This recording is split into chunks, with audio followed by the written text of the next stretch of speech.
Korban perilaku menyimpang oknum guru ngaji salah satu pondok pesantren di Sumsel bertambah 14 orang. Polisi kini sudah menerima laporan korban yang totalnya mencapai 26 orang.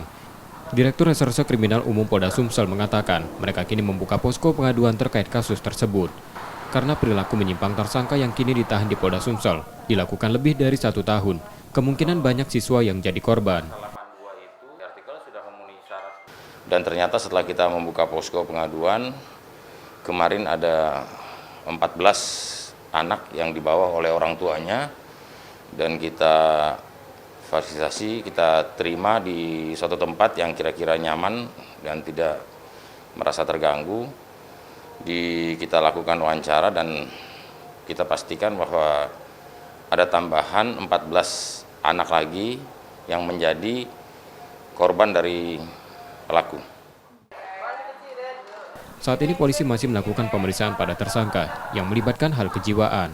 Polisi juga nanti akan memeriksa pengelola pondok pesantren tempat tersangka mengajar. Reski Oktora, Muklas Diferensial, Kompas TV, Palembang, Sumatera Selatan.